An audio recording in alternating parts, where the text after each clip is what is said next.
morning. Good morning. It is 11 a.m. Eastern, 8 a.m. Pacific. It is Biz Dev Live with Cameron Toth. I'm so excited to be with you today. We got lots of great information to share with you. I have the amazing, the lovely Sami Sunshine on with me today. She's going to talk real estate. She's going to talk master networks. I'm very excited to have her on here.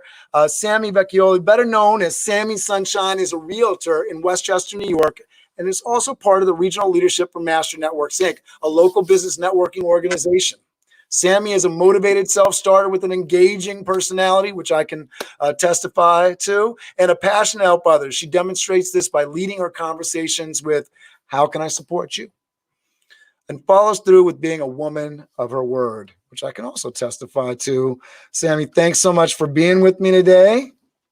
Thanks for having me on. I appreciate it. You've been doing such amazing work. Thank you very much. Learning every day as I go here.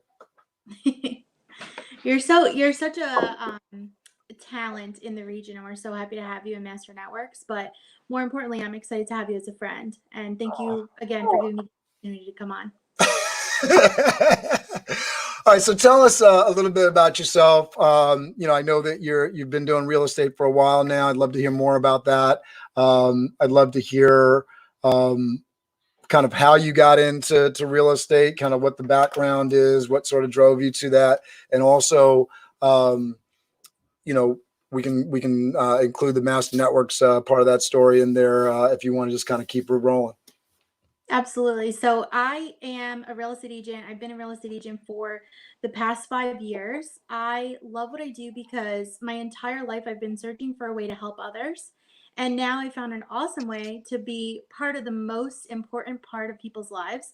I mean, everyone wakes up in a house or in an apartment or in a place that they live, hopefully. And I love the fact that I get to be a part of that journey, a part of that experience for people. And one of the best rewards of it is just making those relationships. So this is an awesome excuse to make new friends, and I get paid to do it, which is the best part.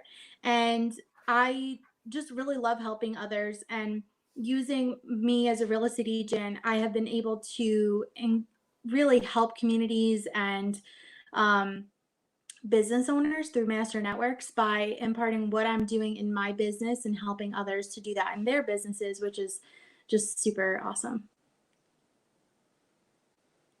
Do you want me to add any more to that?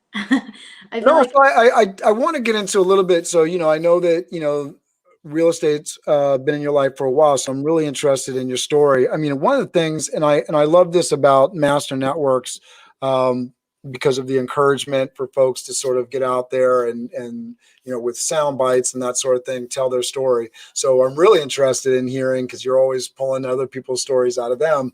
It gives me the opportunity to turn the camera around a little bit. I really want to pull your story out of you and find out more about your story. So maybe we can go back to Sami as a child with the parents, and like what you were doing with education, and how that led you into real estate. That'd be kind of cool to know. Absolutely. So I have a pretty crazy story.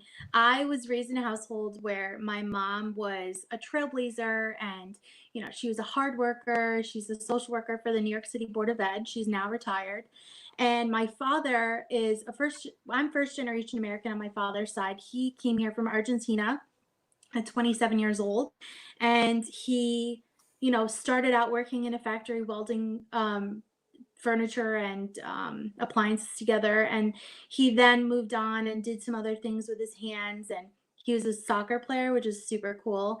And when my parents met, my father asked my mother to marry him on their first date, which is like the eternal love story that every girl looks for. That's crazy. Yeah. And he knew what he wanted when he met my mother, as everyone meets when my mom and sees what an amazing woman she is. And I've just been very lucky to have parents that really encourage me to seek out opportunity, and they're just extreme hard workers. And that's where I get my work ethic from. Definitely my father, who's a serial entrepreneur, and my mother, who just always, looks for ways to connect and help others. So I have an awesome set of parents that have really transformed my life. So how did you kind of move towards real estate? So what was the educational background? What sort of made you excited That's about real actually estate? really tricky, like a really tricky, weird situation. So I went to school for entrepreneurship, which is kind of silly if you think about it, because being an entrepreneur is all about being in an environment. And I had graduated high school with my cosmetology degree, and I was all set on owning a small business. I wanted to own a holistic health spa and salon. And I had my license, and I really was seeking out ways to help women achieve that feeling of just feeling good about themselves. And I love that. So when I was in college, I ended up leaving because I had an opportunity to help a salon start from scratch. And that was a really cool opportunity, except it was really long hours, not what I was expecting. And I just ended up not being super passionate about that kind of career path for myself. So I ended Why was that? So that's always an interesting thing, and I think you know an everyday sort of occurrence for folks, right? I've been heading down this path, and now I'm in it, and I don't love it. I know I've had that experience several times in my life where I'm deep into it, and there's lots of reasons I think people will get into a career and they're not getting challenged. They're maybe they're bored, maybe the passion is going out for whatever reason. So it's sort of interesting. What was that sort of thing that flipped the switch for you that decided, okay, I was on this path, but now I got to switch over. So for me, education is always something I always look for. My mom taught me growing up that they could take your house, they could take your car, but they can't take your brain and your education. Mm, So I spent a lot of time investing in that. And in the salon industry, not to knock it, but there's a lot of amazing products that you can learn from, amazing techniques, and all of those things. But I didn't really have the opportunity for growth in the place that I was at. So I was only learning and learning and learning and not being able to do it onto clients because I wanted to increase like where I was at, but it takes a long time and it was very difficult on my body. So I was standing mm, for 12 hours a day on a cement floor, and at 21 years old I had back problems that sent me to the hospital multiple times. So wow. it was not really fun to deal with that at 21, because you're young, you want to like do crazy things at a young age, and I was just an old woman at heart, so it was not the best. So what was the next step for you? So I was, at the same time, I'm a workaholic, and I'm a proud workaholic because I feel like I just live off of like the excitement of helping others. And while I was working full time in a salon, I was also nannying for triplets. Oh wow. And I was able to travel with No them, which wonder your back hurt. Yeah. so I only worked with them for a few days a week at the time, and it was like 1 or 2 days. But I left the salon, and I ended up working full time as a nanny, and I got to travel to Barbados, and we Oh my had goodness. they had a house that they would rent in Rhode Island. So I got to really visit cool places with them, spend time with them, help pretty much like cultivate their lives. And they still have Sammy isms that they laugh when they see me, and I am still very close with them. They're 12 years old now, which is so crazy. Makes me feel old. But that was a really amazing experience. I mean, 3 boys is a lot to be thrown into, and definitely learned a lot. So that was a great experience for me. But working full time as a nanny is not really full time like you would expect, like a 9 to 5 type of job. So I was working 16 hours on Saturdays, and then a 10-hour day on Sunday, and then I would work after school. So I had a lot of free time on my hands, and idle hands are the devil's workshop. So I ended up in that time starting a Toastmasters group, which is Oh wow. for people with public speaking. Yeah, so I was doing all these crazy things that I thought to myself, maybe I should start thinking about a career of some kind. Mm. And a good friend of mine who came across a realtor of hers who was looking for an assistant, and she was like, hey, I know this isn't really like what you're doing, but you want to try this out. And I was like, yeah, why not? And so I interviewed for the job. And it's so funny because I actually took like a personality test and What was the job? an assistant for a real estate agent. Oh, okay. So I tested, did a personality test, and I tested not the right fit for the job, but my personality really got me in the door. And I had an amazing experience with her. It still is a top producer in White Plains area. And she's follows the mentality of learning based. And that's just, I love that. And so I And was very who was attracted. that you worked for? Eva Casoria, she's Okay. amazing. And when I was working for her, I kind of felt like um, I lacked the autonomy that I was really searching for. So I Mhm. went back into the salon idea, and I took this 60-hour business course on how to launch a business.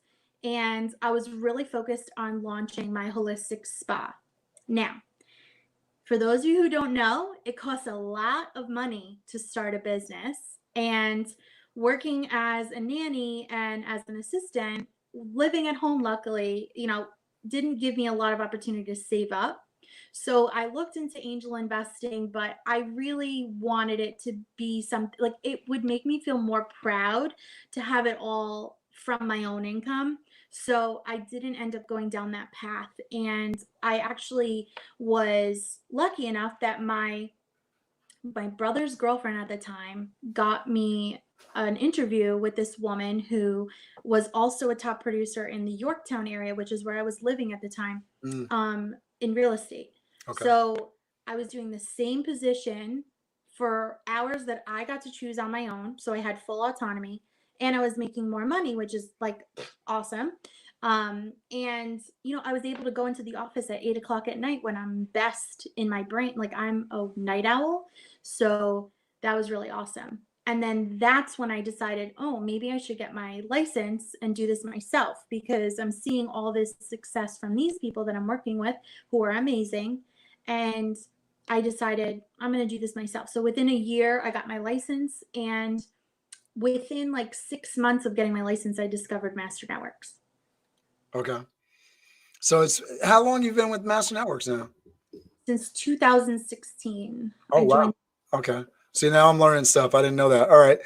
That's crazy. All right. And so how has the real estate thing worked out for you? Has it been everything that you wanted it to be? Yes, and more. Honestly, I'm a very relationship person. Like, once you allow me to be your friend, I'm your friend. And it's it's really like a fun way to, first of all, who doesn't love to go into people's homes and look in their cabinets and check out out their closet and all those. Like, I get to do that, and that's like the fun part of my job, but I also get to hold the hands of people who really need the guidance. So that's what I love, because I'm not an educator by trade, but I love education and explaining things in a way that's clear and concise. And thanks to my Toastmaster years, I'm able to do that. But I love it. There's so many facets to real estate that people don't realize. Like, most people think like, oh, you make a ton of money, selling homes, and they don't think about all the other things, like developing a It's a community. challenging business. There's a lot of realtors, but I don't know that there's a lot of realtors making a lot of money. That's like the common myth, is that you get into real estate and you become an instant millionaire. That is not the case at all. It takes a lot of hard work, and you have to really have the backbone. That's one thing that I learned, is that you really have to understand that you may have an amazing month where you close 3 or 4 houses, and you may also have 3 or 4 months where you close nothing. And I learned that the hard way, because starting out, I was able to partner with a realtor that kind of guided me through the process and helped me through partnering on her listings and her buyers. And so I was able to go through the process of, working with clients. And then I built up my network of people and had my own clients. But if you're not nurturing that network of people and nurturing the people that are coming in, and making sure you're staying in touch with the people that you've already worked with to see if they have any friends or family or coworkers, you're really not going to maintain the business. Yeah. Now, I was very good at that for the first couple years of my business. And then, I turned into a bride, and I became a little bit of a bridezilla and stopped focusing so much on nurturing my network. And I focused on nurturing the most amazing day ever. And that really hit me 3 months after the wedding when I wasn't closing deals. And I was like, wait a minute, what happened here? So after that, I really learned my lesson. And that's So how something. would how would you? Because I know that there's probably a number of people that run into situations like that, whether it's a wedding or some other major life event. How would you how would you recommend for somebody to manage that? And that's probably we can bring that over to a lot of stuff. I know I was talking to you before we jumped on here. My life is completely changed, like many people right now with pandemic and doing a lot of things. Ambitious in the sense that I'm trying to put a lot of things on the plate. I feel like I need a personal assistant because I got so much on my plate. And then you may not always have the money for that kind of help and that kind of organizational assistance. So what would you recommend somebody that's going through some sort of major life change? Just being a woman, right? I mean, I've watched and had been a participant in some conversations just lately. I was talking actually to my daughter yesterday, who's 13 years old, and just talking about the fact that,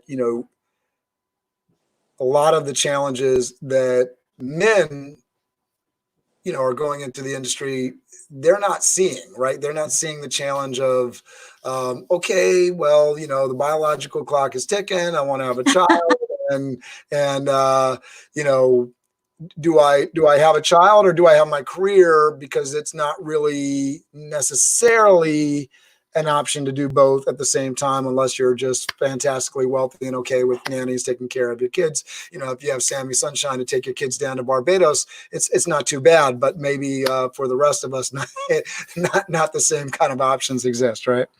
Yeah, that's a really awesome topic to talk about because luckily, I always recommend that people really reach out to having a financial background. So, I partner with a financial planner, and he's not only, thinking about my retirement, but he's thinking about my day to day. And, one thing in a marriage is people come from very different backgrounds. I love my husband more than anyone, but he comes from a very different background than I came from. And, growing up, like I'm not saying I always had a roof over my head, I always had food on the table, but things weren't always, like plush. Mm-hmm. And I had to work hard for what I wanted. And, my parents instilled that work ethic in me.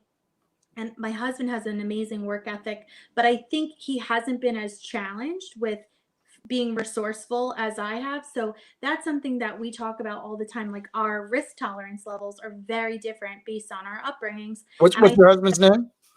my husband, Yeah, his name is Michael Vecchiolla. He's Michael.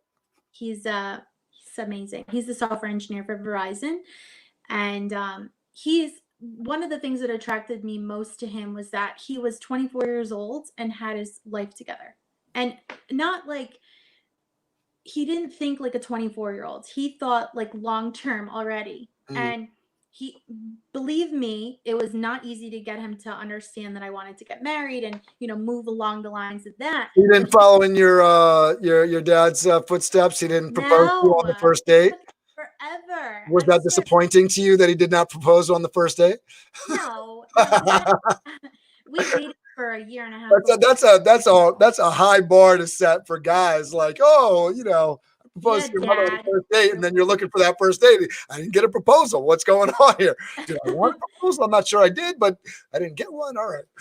And my dad was also older too, so he had the experience and the knowledge of like what he was looking for. Uh, But for a bunch of trial and errors, I'm sure.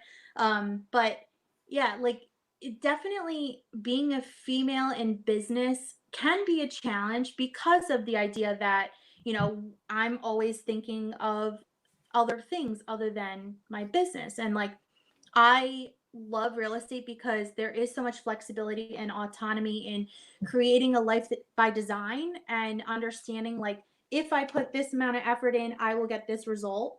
And when I was planning my wedding, I spent way too much time doing all the fun things like picking out what flowers and design and buying decorations online and like all those great things that you do as a bride.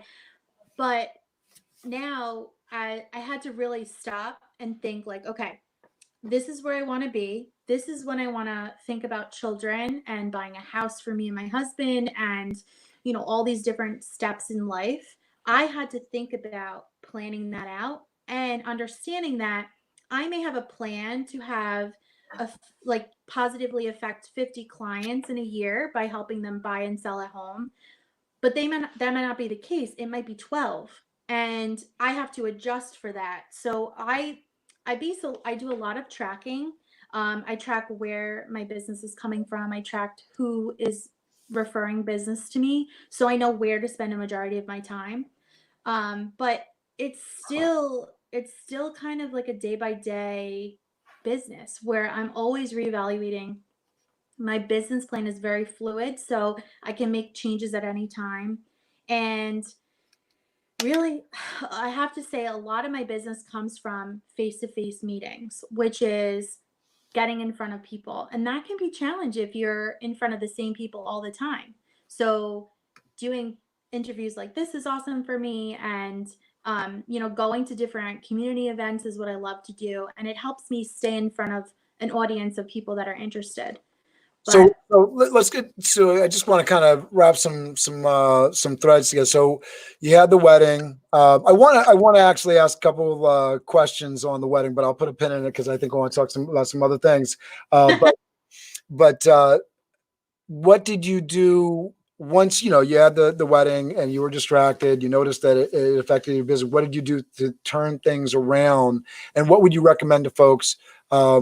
That they're doing if they're struggling with their realty business or similar kind of entrepreneurial, kind of pieces to their life. What would you suggest to turn things around? So I always feel like the gold in your life is right in your own backyard. And I focused my time on calling and connecting with my clients, connecting with my past clients, connecting with my referral partners that have given me business before. Mm. That to me was the easiest way to switch. I don't like cold calling. I don't like receiving cold calls. I don't like receiving blast emails. Like those are the things that I don't enjoy, so I wouldn't do that to others.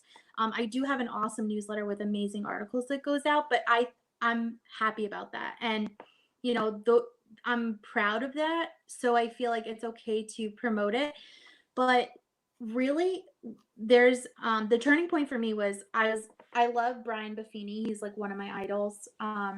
So who is that? He's I'm not familiar with him. well, you're welcome because you're now going to be knowing him. He is a coach for real estate agents, but he's also a coach for a lot of different industries now. And what he does is he basically talks about sowing the seeds and creating a referral network and basing your livelihood on warm referrals by people that you know, like, and trust already. And one of the things that he has is a podcast, and on his podcast, he had talked about this old story about diamonds. And this I'm going to butcher this story really badly, so I hope you guys listen to the podcast version of it. But basically, this man searched all over for diamonds, and he gave his farm away to this family, and he came back from his search and he ended up killing himself. And that day that well, I don't know if it was that day, but when he did that, the person that took over his farm found diamonds on his farm. And so it was all about looking in your own area for what you want. And it's like So sowing the what seed. would you say to somebody that's struggling? Like, okay, I hear you, Sammy. You're saying that the diamonds are right here in my backyard, but I can't find them. Ask for help, be vulnerable. I mean, I'm the first person to be vulnerable. I have some very close colleagues that I say to them, I'm like, listen, I'm not doing good. What should I be doing? What do I do well? And I mean, I have some really good friends in master networks that are like the wind I was beneath about my. to say, cue the Master Networks plug, right? Yeah. I mean, honestly, the network that we have is powerful and more powerful by the day. And there's just such amazing professionals that all they want to do is best for them and best for everyone in their network. And I just feel like if you open your heart out and say, like, listen, I'm having this issue and I really don't know where I need to figure out what I need to do. Can you help me? And there's so many people. I mean, I start most of my conversations with, how can I support you? Hmm. And that's where you really get the vulnerable situations, the challenges. And I mean, I I love it. I love the fact that I can rely on the network of people that I have to help me through anything. That's great. I think for folks, that being vulnerable, reaching out is a big deal. I think it's hard for a lot of people to do. I think everybody feels like they got to fake it till they make it kind of thing. And so asking for help is admitting defeat, that they, they didn't somehow make it on their own. So it's tough for a lot of folks. Um, for those folks that are struggling, I think it's important to understand that there's somebody that's been through it, and they can probably help you. So I think that's a great message. All right, so I've reached out for help. I know what Sammy's doing over here. She's tracking. She's doing newsletters. That's one place where I've been running a business for 8.5 years, almost 9 years, coming this August. I've never done one newsletter, and now I'm like trying to push myself to get my first newsletters out. What would you recommend for folks that are, stuck in the tracks with the tracking thing, with the newsletter thing? What would you suggest they do to really start pushing forward so they can get the needle moving on these things? I mean, start small and be grateful for the people that you already have worked with. So one of the things that I love to do is send out thank you notes. Mm. I send a thank you note out to every single client that I've worked with. I have some fun things that I do throughout the year.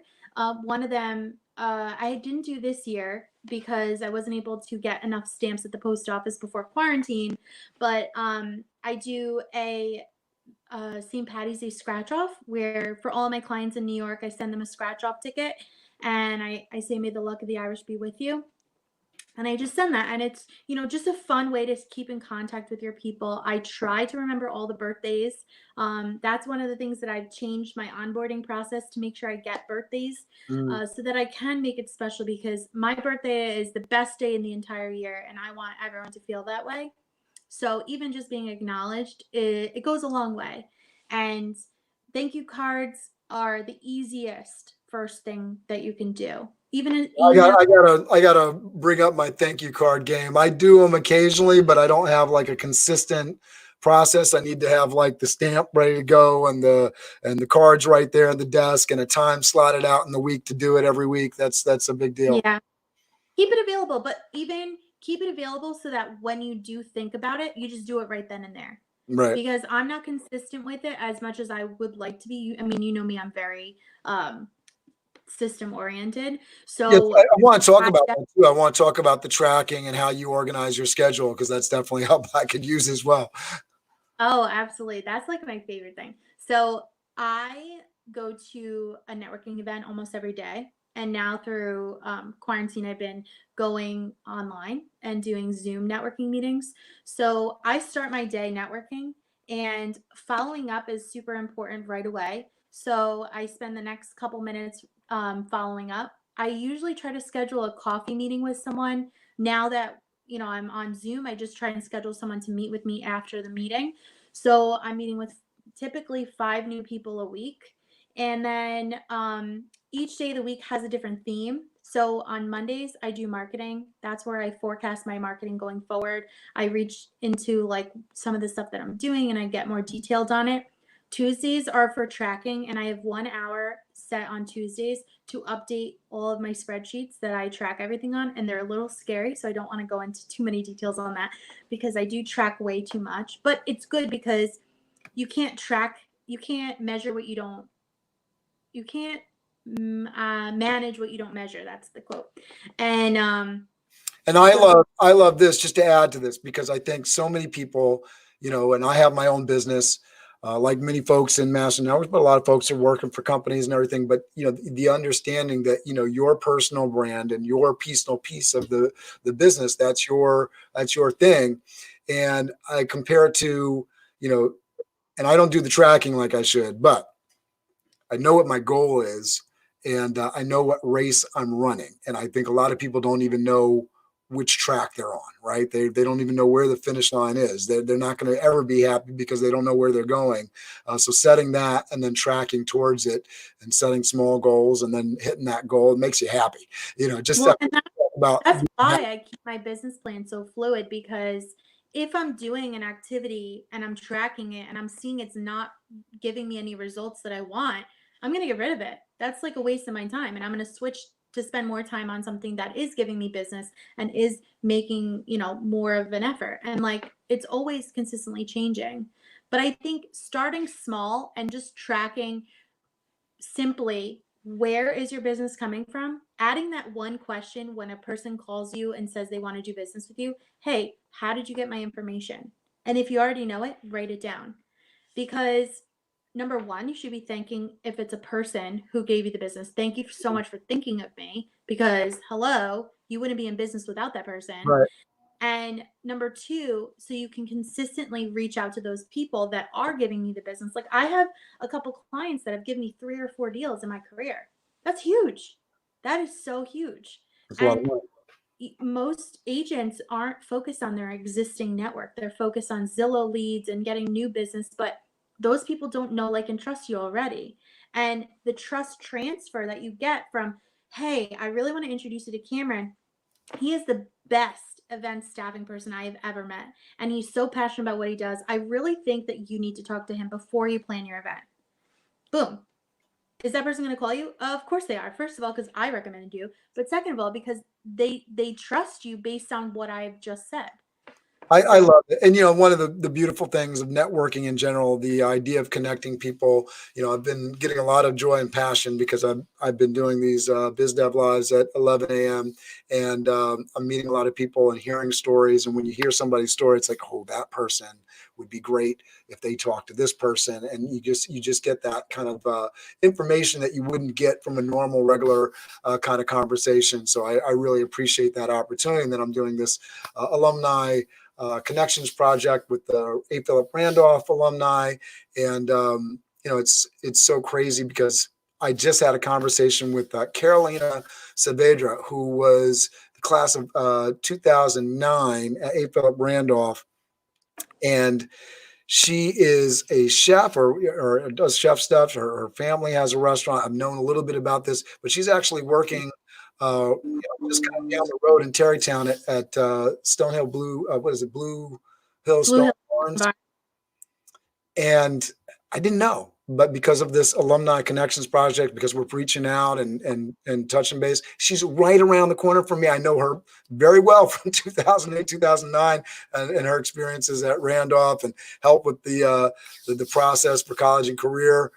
If you're not reaching out to those people that you already know, and I have, so many contacts on LinkedIn and so many people in my address book that I don't reach out to. So I absolutely get your point, reconnecting and then, growing that and connecting the people within your own network is such a gift. Absolutely. Yeah, it is. It definitely is. Blue Hill at Stone Barns is like one of those places that I really want to go have dinner. Well, let's go. Let's go. Let's do it. I can't. It's a Well, date.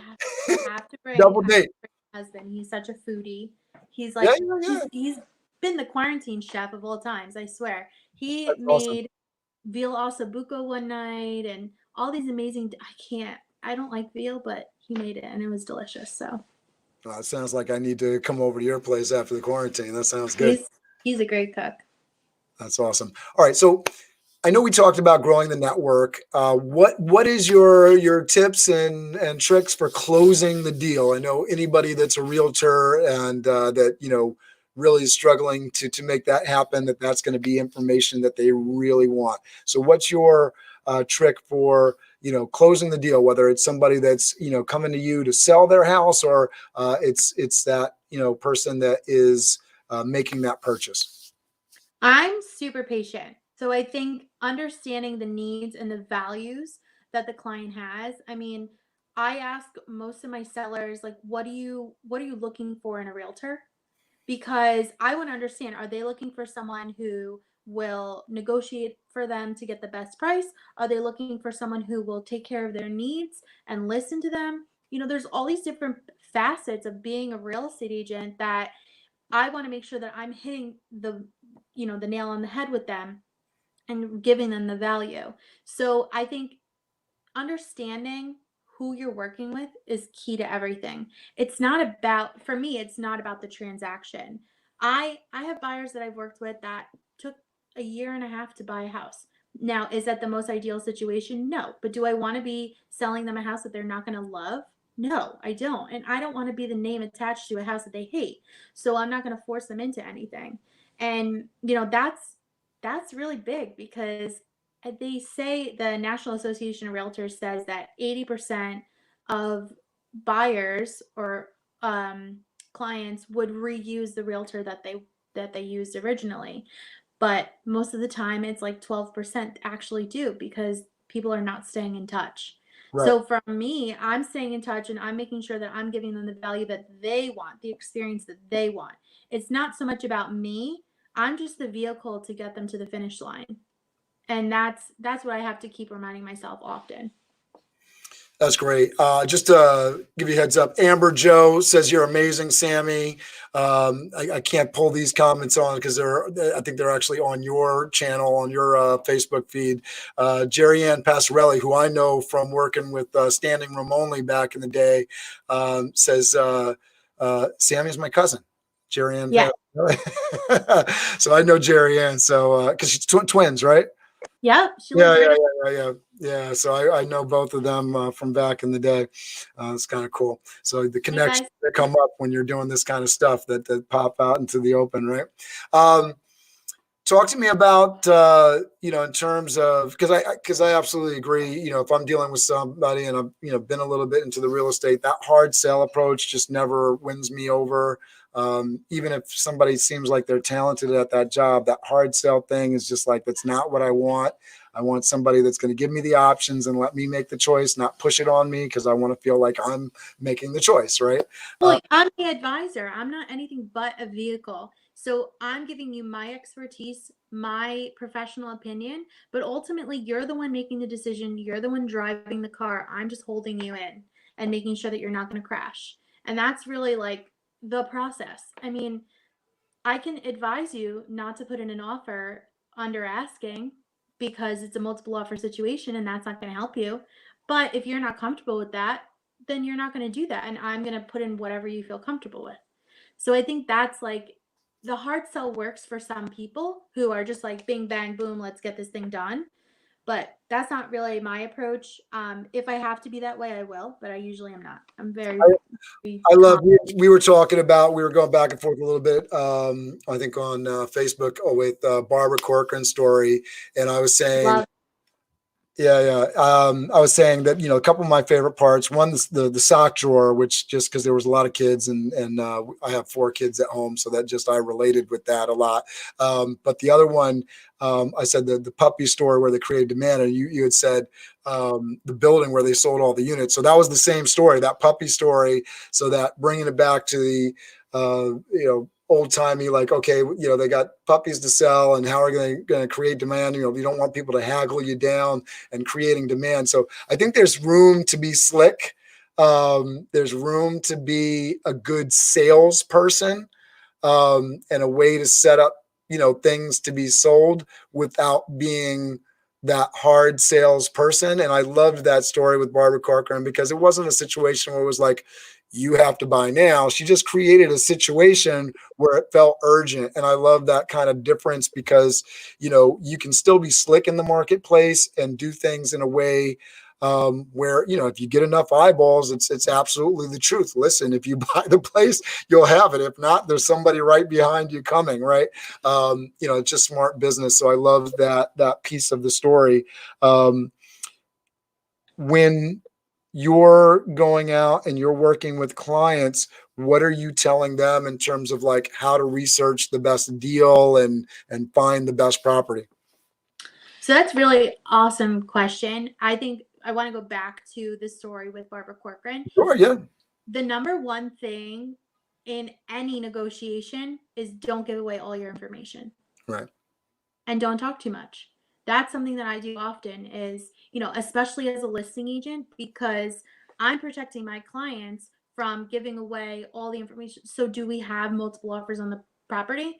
Typically, I only mention that if we, number one, have an accepted offer, because that's what you're supposed to do as far as being ethical. But if I have multiple offers and the agent did not ask, I'm not going to encourage them to put in an offer that they're not comfortable with just because they hear the word multiple offers. So it works both ways. If my client asks me to inform everyone, then I will do that.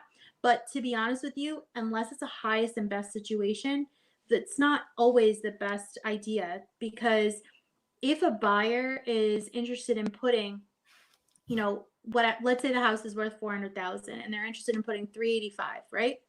That's not a typical offer, but let's just say they want to do that and they feel comfortable at that price. If you mention that there's multiple offers and then they put 405,000 because they just want to put over asking, but then they pull out of the deal because they're not comfortable paying that price later, who loses out? The Yeah. seller, because they have now in effect accepted an offer of someone who's not fully comfortable at that Yeah, price. it's such a rough part of the business.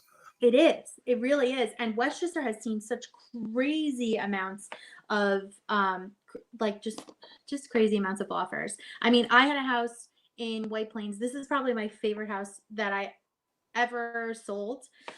Sorry to everyone else who's hearing this. I apologize. But the reason being is We're getting I the sell tea, y'all. We're getting the tea here. I know. So I sell homes through storytelling, and one of the things that I do is I have the homeowner craft a story about their house to talk about the details. So I had this amazing, amazing seller. She was probably one of those people that takes the time to really consider their house and what needs to get done. So over the years, she really cared for her house.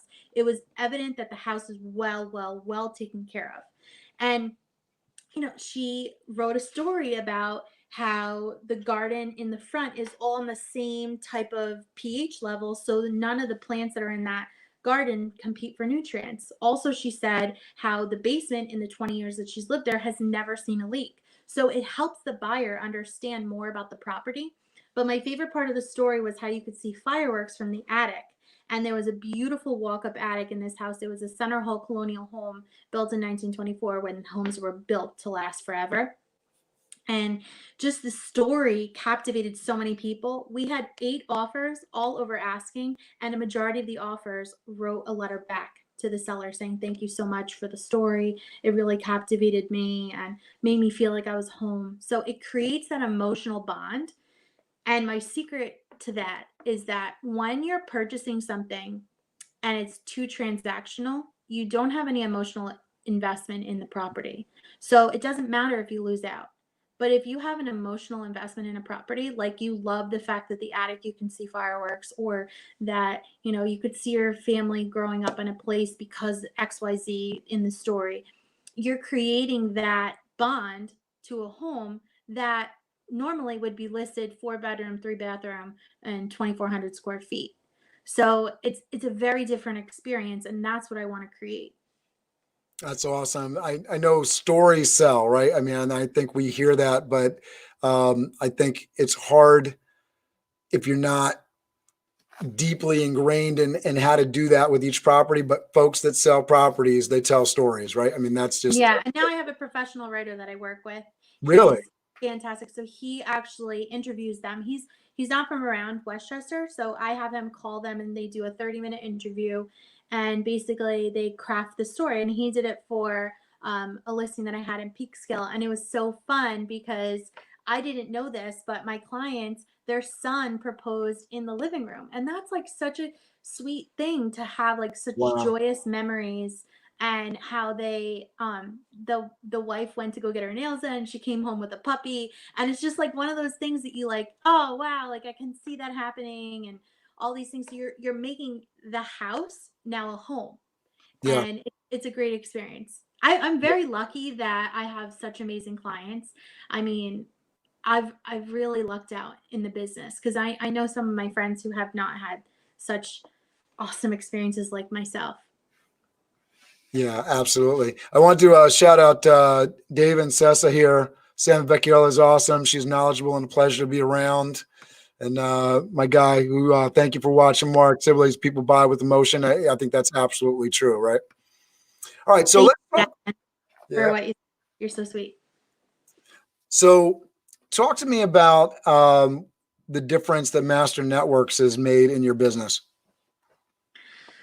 Ooh, where do I begin? I mean, from the beginning, it really solidified the fact that I can build a business based on referral and based on helping people. I mean, I hate to say this, but like I get high off of helping people. Like it's crazy. I go to networking events, and when I hear the trigger words of like I'm looking for XYZ and I know someone, that's like ding ding ding, like so exciting to have that experience. And especially when you get it back. And my biggest compliment is when someone refers to me a family member, because not only are they connected with me and understand that I'm good at what I do, but they're also trusting me so much so that they're referring their family.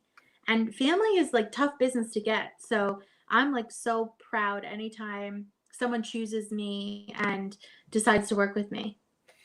Yeah, so I'm just throwing this up here. So if folks are interested, what's the website, Sami? Successwithsami.com, and my name is spelled SAMI. Say that one more time for folks, because I'm sure they didn't hear that, and they're going to want to go to your website and check out your real estate company here. It's successwithsami.com. Very good. Nicely done.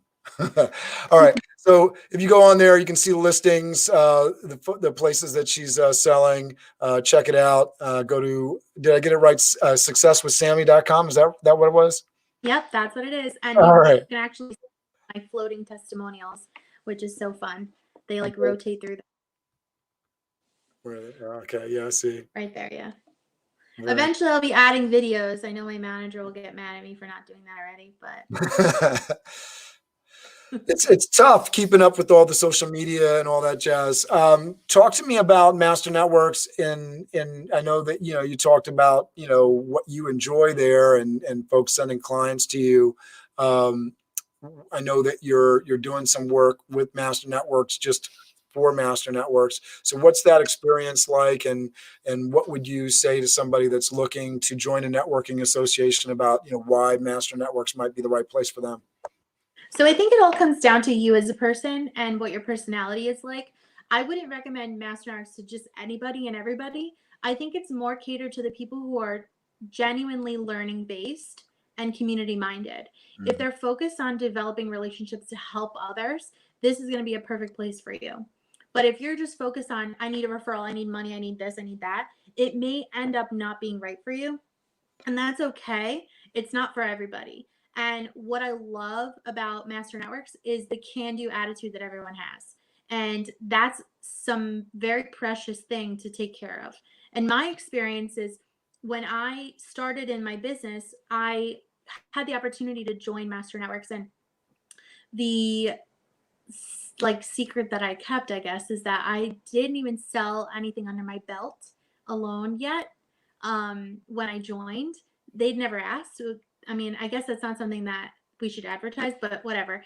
I did a presentation, and after that presentation, I received 3 referrals. So it's all about showing people who you are as a person, and everyone has to get started somewhere. So I wouldn't say that that's a bad thing, but I was able to not only nurture those referrals to get those deals to close, but it was an awesome experience for people to understand who I am as a person, by doing a showcase on my why. And I think my first showcase was actually about the 3 questions that realtors hate. So like, do you love this banana yellow living room? No, not really. So it was really funny. And so after that, I had so much success my first year in Master Networks that I was approached by Tina Campbell, the regional partner for New York, and actually Chaz Wilson, the CEO, came into town to do a presentation. And I was asked to stay after for lunch, and he said to me, he was like, "What are you doing next week? Do you want to come to Texas for a training?" And I was like, "What?" I was like, "Yeah, sure. Let me check my calendar." And playing it so cool, but I was like freaking out inside. I actually had to go to a wedding, so I changed my flights to go from the wedding straight to Texas. That's And crazy. That is crazy. I mean, but it's all about opportunity and Yeah. knowing that when a good opportunity comes your way, take it. And Master Networks has offered me the opportunity to support so many business professionals and helping them get the most out of Master Networks like I have, and really just teaching the best way to do things. And I could never repay Master Networks for what they've given to me. It's awesome. Oh, that's great. I think maybe you can speak on this a little bit. One of the things that's very interesting to me is there are multiple schools on advice on, hey, to organize your life, to make more money, you need to learn how to say no to certain things.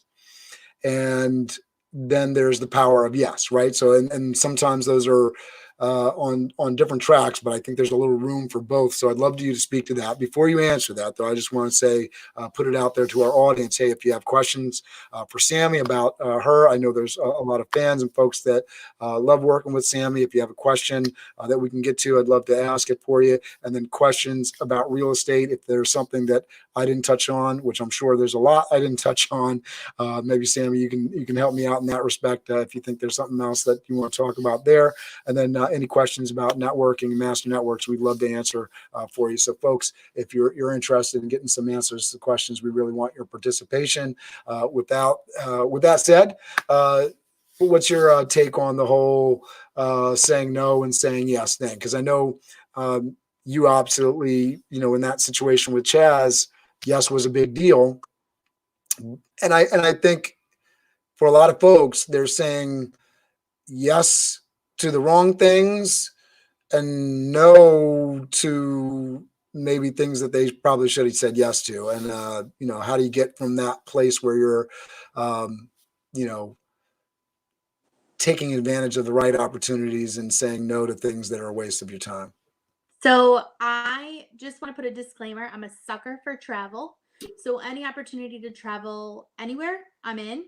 Um, and also I have a really hard time saying no. So that's something that I have been working on, is saying yes to the right things and no to protect my family life, because I know that my husband had to put a rule that I am home 2 nights a week for dinner. And that's not because I said yes. Where, Yeah. where I have to say yes to him too sometimes, which is not as easy as all the fun glittery things that I get to do all the time. But being focused on what my values are really do help with saying yes and no to things. For every yes, I really have to sit down and think about it. And the number one thing that you should say instead of yes is, can I check my calendar and get back to you? Because that gives you an opportunity to just pause and think like, is this right for me? Now, with the whole Chaz thing, I mean, he's offering me an opportunity to train, which I'm obsessed with learning. So that was an easy, like, check. I like to learn. I'm in. Then he's offering me an opportunity to travel to Texas. And I right. think at the time I had never been to Texas. So check, going to a new state I've never been to. So you got the travel. And then I was already getting so much value from Master Networks at the time that now you're asking me to get more value. That's a no-brainer. So for me, it was very easy to say an impulsive yes to that. Yeah, absolutely. One of the things that is sort of interesting to me is, if you've been a part of a networking group, you've done some personal education on self betterment. A lot of folks are talking about, okay, you are who your circle is, right? Mm-hmm. And so, an interesting part of that yes no discussion is, who are you saying yes to? And who are you saying no to? Are you saying no to people that could be mentors to you? Are you saying no to folks that could help you be more successful? And are you saying yes to the folks that, aren't going to make you better in your life, sort of deal? And I love the added piece in there about family, because I go through that same situation, and that, I get so ambitious and I want to do this and I want to do that. And a big part, or a big correction for me was just like a couple weeks ago. All right, this is family time.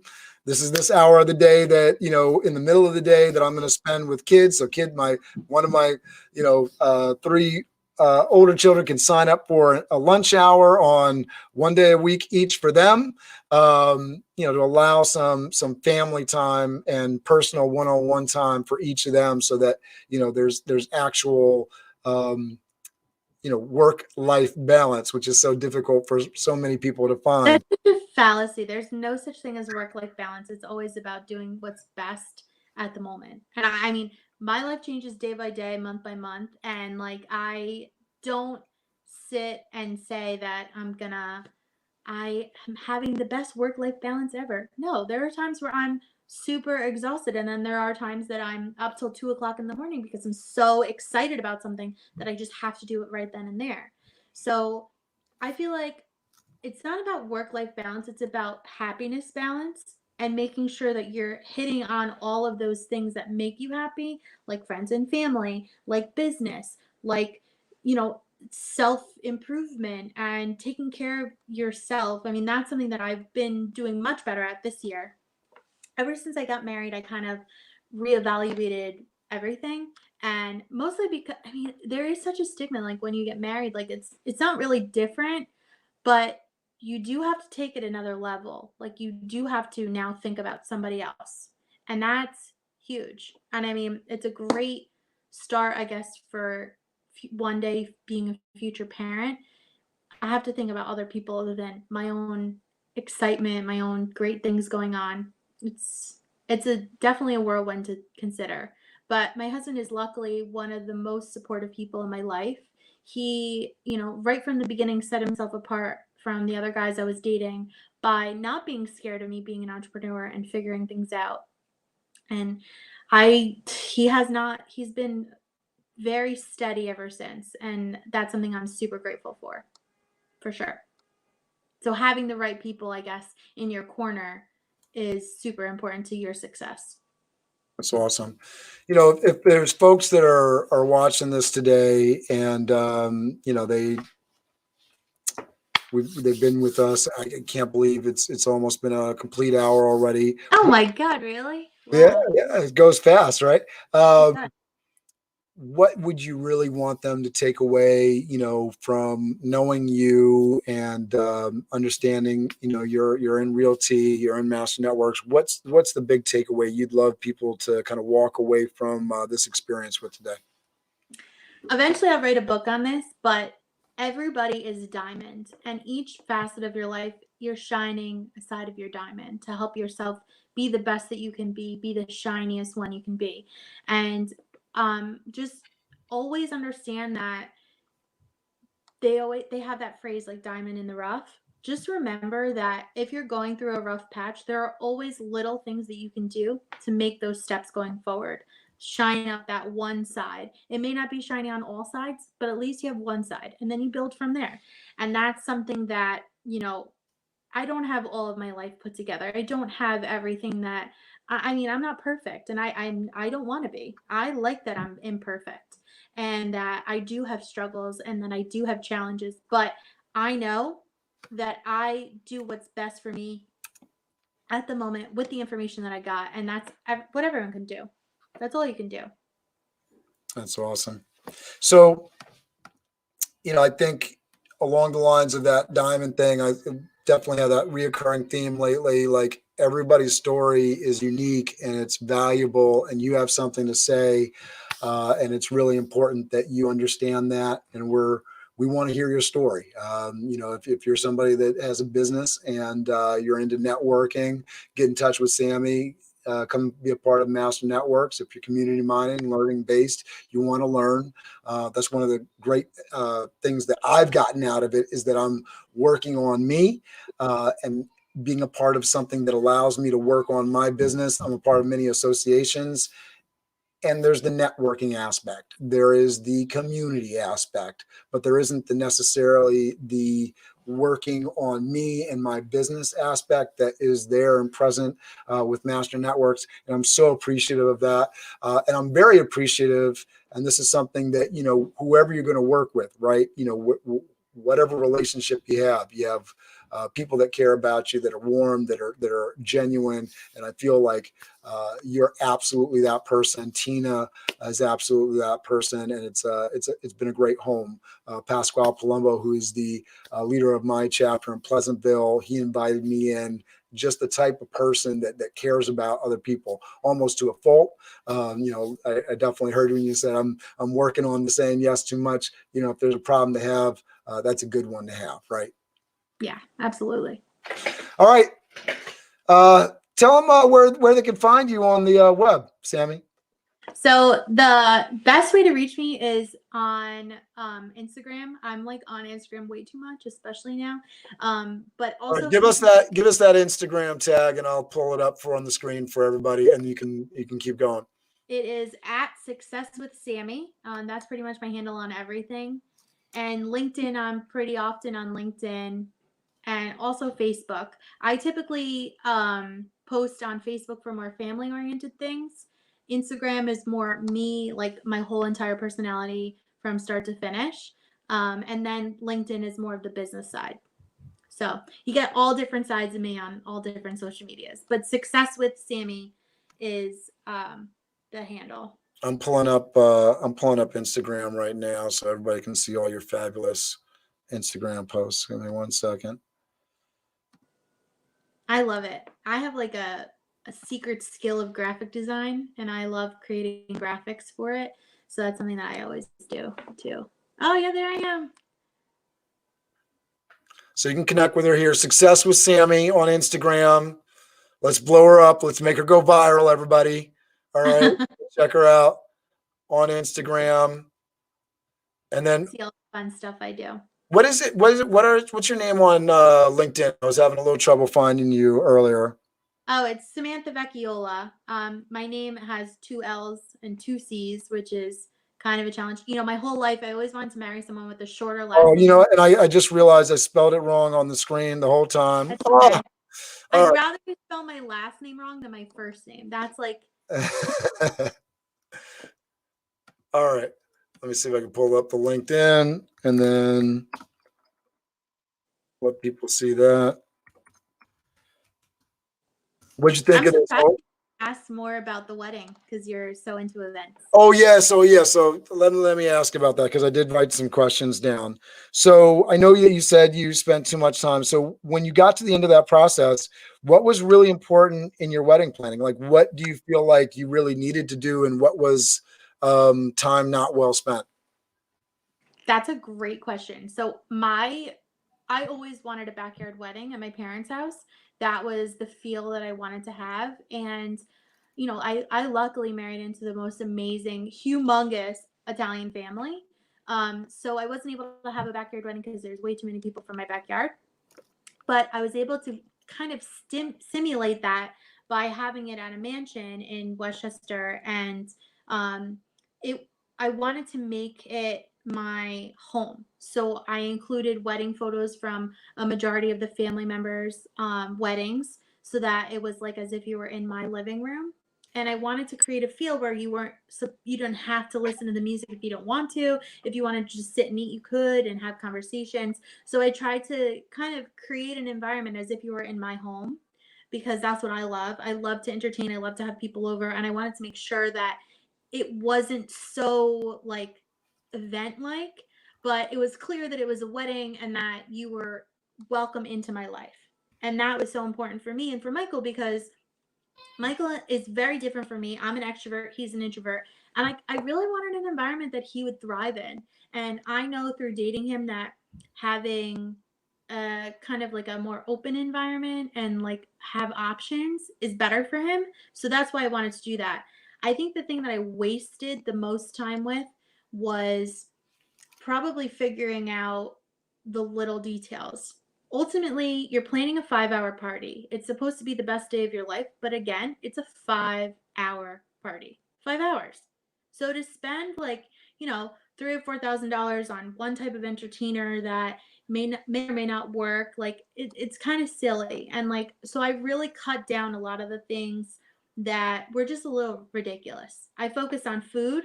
I focused on the type of beverages that were going to be available. and I focused on the actual environment. So making sure I picked a DJ that listened to me and like what I wanted and understood not to give my brother the microphone, which he eventually did because I was a little too liquored up to stop him. But there's like different things that like I wanted to make sure happen that day. And it was awesome. I got to spend time dancing with the triplets. So that was really special for me. So that's one thing. Don't focus too much on too many details. Focus on the overall arching theme that you want, and eventually you'll get there. And ask for help. That's something that I did not do enough of, asking for help. That's awesome. Yeah, I know, in all my conversations with brides that my regular usual advice, because 9 times out of 10 somebody's asking me, well, what's this that I should be focused on, and I'm like, listen, you're going to be getting married. It's your special day. It's all your family. You want to focus on your ability to actually enjoy that. Let somebody else worry about the small details. So I appreciate what you're saying there, because I heard that when you were like saying I was spending a lot of time on it, and I'm like, yeah, I've seen that. I have been there, right? And then I think it's really interesting. What did you remember from your wedding? What was like the biggest like things that you actually, whether you spent time in it or not, like what were the moments that you actually remembered from the event itself that stood out to you that you actually took away from the event? There were a bunch. So first of all, I am such a control freak, and I actually wrote the script for the ordained minister to say in the ceremony, because we had an on-site ceremony, and I forgot to write in, "Please be seated." So I wanted to keep it a quick ceremony. So the full 15-20 minute ceremony, everyone was standing. It was super awkward, but that's okay. I mean, I was just so nervous. And I remember yelling at my dad going down the aisle, "Dad, look at the camera. Dad, look at the camera," like through my This smile. is why I recommend to brides to have a coordinator, because you don't want to be worrying about these kind of things. You just want to worry about not tripping. Yeah, I mean, I was fine with that. I mean, if I tripped it, that would be so me to do that. But that was really memorable. And then I remember at the very end of the night, so like I said, Michael's not really much of an extrovert. And the DJ didn't tell me he was doing this, but he offered us the microphone to say thank you at the end of the night. And so, luckily, with some liquid courage, Michael stood up there with me, and they handed him the microphone, and he just handed it to me. And the DJ says, "The bride and groom are going to say something." And one of Michael's friends in the back goes, "You mean Sammy?" Like, as if, like, Mike's not going to talk in front of everyone like that. Like, it's going to be Sammy. He's going to do that. And it was just so funny. And, just like the special dances of like the family members, like, it was just awesome dancing with my new cousins and having a good time. It was amazing. It was an amazing day, and it will go down in history as the best wedding, in my opinion, of course. That's good. That's all that matters. All right, I'm going to throw this the LinkedIn up there. And I'm connected to you. I actually had to like go back to your website. So if you go to successwithsammy.com, that'll bring up the real estate page, and you can actually link up with her there. Just hitting the LinkedIn button. For whatever reason, I was typing in Sami a bunch of times, but you got it on here as Samantha. So I guess that's why. Oh, yeah. I legally have to go by Samantha for real estate, for a lot of things. So I just usually lead with caution and do it everywhere. No worries. That's okay. No one calls Samantha unless you're mad at me, and I don't like to be yelled at. So, all right. So you can connect with her here, folks, on LinkedIn. Samantha Vecchiolla. Thank you so much for being with me, Sami. My pleasure. This was so much fun. Good. I'm glad. Any closing words for folks?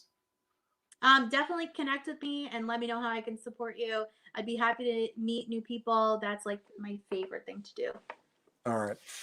Thank you so much for doing this with me. It was so much fun. I'm looking forward to doing it again when I'm a little bit more slicker on this, and we'll get some more people involved and some more audience members and answer some people's questions and maybe solve some people's problems live, which is something that I'm really looking forward to doing. If you're seeing this on Facebook, go to YouTube and hit the subscribe and like button. And if you're on YouTube, what are you waiting for? Hit that subscribe button and like. Doing my due diligence to increase the volume on the channel. So I hate saying that kind of stuff, but hey, subscribe and like. It's really important. Thank you so much for supporting. Sami, thanks for being here. I will see you very soon. Awesome. Thank you.